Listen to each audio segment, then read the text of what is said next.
What's going on? We back with the Boxing Link and More afternoon grind. Y'all know what it is. It's your boy CJ Goodfella, and we working. We back grinding.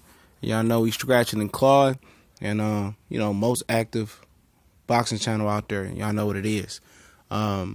Sports channel, man. I don't want to just classify this channel as a boxing channel, but y'all know we do a lot of boxing, and I keep hearing people say, what has Jermall Charlo done to deserve a Triple G fight or a WBC Championship fight? You get that from motherfuckers a lot, man. And it's starting to piss me off. Even when the brothers started to say, black people, what has he done? Like, a lot of niggas is just haters, though. The thing I'm starting to realize as I'm getting older is that a lot of black people, treat white people better than black people. They always spazzing out, and they hold black people to a whole different type of standard. They hold another race to a whole nother type of lower standard. And it is what it is, man. I ain't trying to get, put it out there, but that's factual, man. That's factual, at least the area that I'm coming from and what I experience on a daily basis. But it's same here in some people in boxing. I'm not going to use the coon word, but maybe that's just legitimately how certain people feel. And not only black people, but you get that from white, Mexicans, and people of that nature. But a lot of people are very uneducated on this topic. They be like, oh, what is Jermall Charlo? But you the same people that want to see Danny Jacobs get a title shot. Okay? But at the end of the day, look at Danny Jacobs' resume, okay? His best win is over Peter Quillin, that legitimately, wasn't an active boxer at the time. He gave up his belt, took time off, drew with Andy Lee. Andy Lee kept the belt, came back, probably took some more time off, I believe.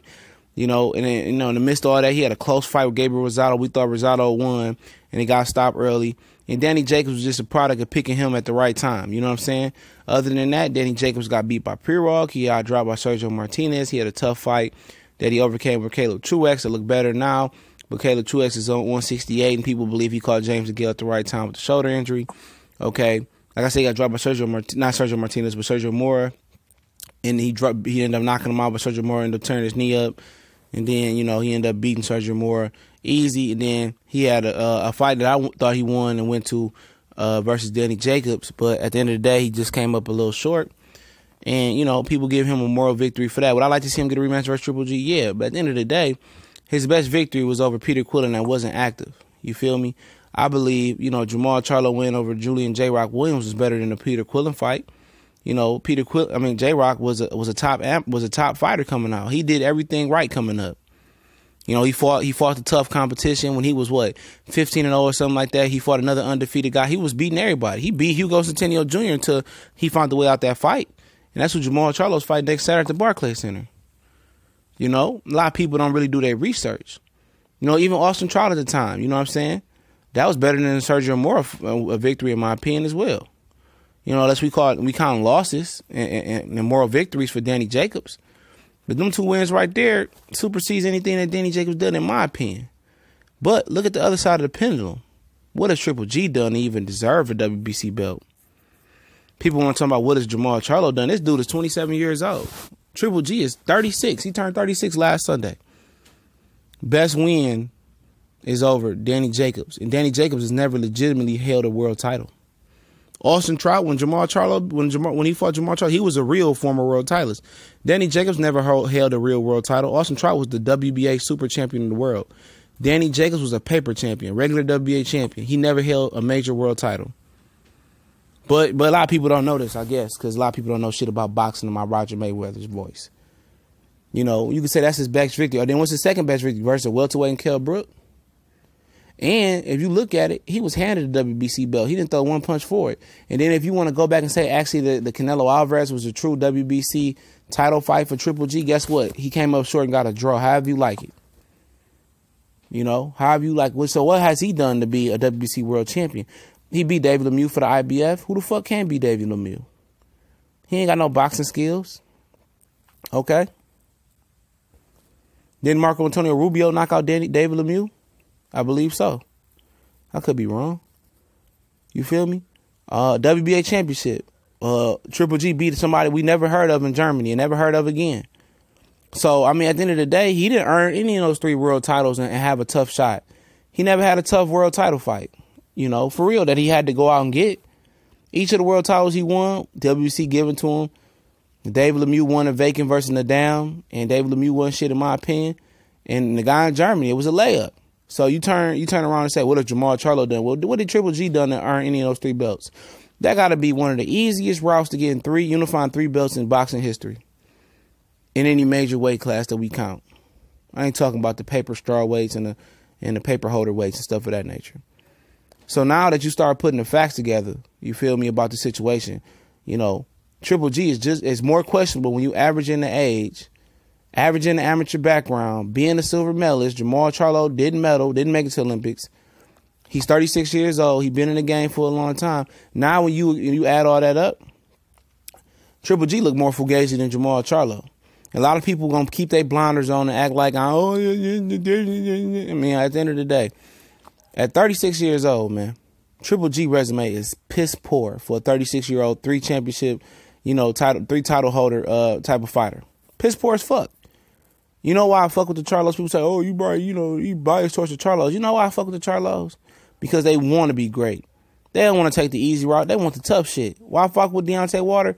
He want the tough shit. He ready now. He ain't always been ready. Why I fuck with Earl Spence? Because Free Smoke with the tough shit. These guys ain't trying to take the path of least resistance, and that's rare in boxing. You know, for the young people who don't know about Marvin Hagler had to fight every tough East Coast motherfucker in Philadelphia and on the East Coast in his whole career. He had to fight everybody that was tough. He didn't have no easy path to getting a championship belt. Fuck no. Even though he said at 160, he fought all the tough motherfuckers until he got notarized. You know, till he got the popularity and fame. And until he fought John the Beast Mugabe, and what's a hell of a fight to go look at. It's a great fight. 5, 6, 7 years old timer told me to look at it. It's a great fight. Until he took that hellacious, you know, they was in a hellacious war they was in, Sugar Ray Leonard wasn't going to fight him unless that war had happened. And he picked the right time to fight him. I still think Marvin Hagler won that fight to the day. But I say this because these fighters today don't want the tough. They don't want the route of least resistance. They don't want to really earn it. They don't want to go through blood, sweat, tears. And the Charlos and Wilder and Earl Spence, they want it, man. Free Smoke want it. Jermall want it. Jermall want it. Deontay, like it or not, he want it now. You know, guys like Triple G and Lomachenko and all these guys that's in that same class, man. And I ain't got nothing against Lomachenko, and I ain't really got nothing against Triple G. But the guys in that same class, they promoters be protecting them. You know, Lomachenko, if it was up to him, he'd dare to be great and probably do some crazy shit. It would be. But they get the benefit of the doubt. You know, they do.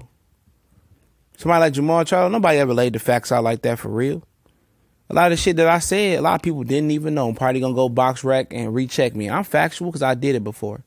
Jorge Linares, people talking about he a pound-for-pound type fighter. Where, nigga? What's his best win? It's none there. It's none there. There's no great wins there. You know, they pump up these certain fighters and then try to tear down another fighter. You know, they always trying to put their little buddies in there. Come on, man. What has Mikey Garcia done to be a top 5 pound-for-pound fighter legitimately, bro? When I was telling y'all Sergey Lipinets can fight, y'all was telling me he was a bum. Then after the fight, oh, you know, CJ good for the boxing clinic. You was right. I'm telling you guys, man. Facts. So before you say, oh, this guy ain't earned this, he ain't earned that, man, you could look at several careers and say, motherfuckers ain't earned what they was supposed to earn. They supposed to what they got. Canelo Alvarez fought for his first championship for the 154 pounds at a catchweight versus Matthew Hatton. His title bout, his first world championship, I believe, was for a catchweight. For a catchweight, I believe fought that title for catchweight. I could be wrong. Could have been Ryan Rhodes. But he wasn't shit neither. No offense to him at that point in his career. You know what I'm saying? Nobody point that shit out, man.